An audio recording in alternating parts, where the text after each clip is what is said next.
പ്രിയപ്പെട്ട വിദ്യാർത്ഥി സുഹൃത്തുക്കളെ, MG യൂണിവേഴ്സിറ്റി മഹാത്മാഗാന്ധി സർവകലാശാലയുടെ അഫിലിയേറ്റ് ചെയ്തിട്ടുള്ള കോളേജുകളിലെ PG കോഴ്സുകളിലേക്ക് അഡ്മിഷൻ ഭാഗമായിട്ടുള്ള ഏകജാലക പ്രവേശനത്തിനുള്ള ട്രയൽ അലോട്ട്മെൻറ്റ് പ്രസിദ്ധീകരിച്ചു.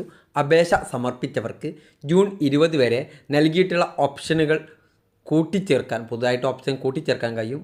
നൽകിയിട്ടുള്ള ഓപ്ഷനുകൾ ഒഴിവാക്കാൻ സാധിക്കും, പുനഃക്രമീകരിക്കാനും സാധിക്കും. അതുപോലെ തന്നെ ആവശ്യമുള്ള തിരുത്തലുകൾ വരുത്തുകയും ചെയ്യാം. പേര്, Aadhaar number, mobile number, email വിലാസം, പരീക്ഷാ ബോർഡ്, രജിസ്റ്റർ നമ്പർ, സംവരണ വിഭാഗം എന്നിവ ഒഴികെയുള്ള എല്ലാ വിവരങ്ങളും തിരുത്താൻ കഴിയുന്നതാണ്. ഓൺലൈനിൽ ഇതുവരെ അപേക്ഷ സമർപ്പിക്കാത്തവർക്കും ഫീസ് അടച്ച ശേഷം അപേക്ഷ നൽകാൻ കഴിയാത്തവർക്കും ജൂൺ 20 വരെ രജിസ്റ്റർ ചെയ്യാം. കമ്മ്യൂണിറ്റി മെറിറ്റ് കോട്ടയിൽ അപേക്ഷിച്ച ഓപ്ഷനുകൾ കൂട്ടിച്ചേർക്കുന്നതിനും പുനഃക്രമീകരിക്കുന്നതിനും പുതുതായി രജിസ്റ്റർ ചെയ്യുന്നതിനും കമ്മ്യൂണിറ്റി മെറിറ്റ് കോട്ട ലോഗിൻ എന്ന ഓപ്ഷൻ ഉപയോഗിക്കാം. Community quota professional rank list പ്രസിദ്ധീകരിച്ചു. ബിരുദാനന്തര ബിരുദ പ്രോഗ്രാമുകളിൽ കമ്മ്യൂണിറ്റി കോട്ടയിൽ പ്രവേശനത്തിലുള്ള പ്രൊഫഷണൽ റാങ്ക് ലിസ്റ്റ് പ്രസിദ്ധീകരിച്ചു. അന്തിമ റാങ്ക് ലിസ്റ്റ് ജൂൺ 25 പ്രസിദ്ധീകരിക്കും.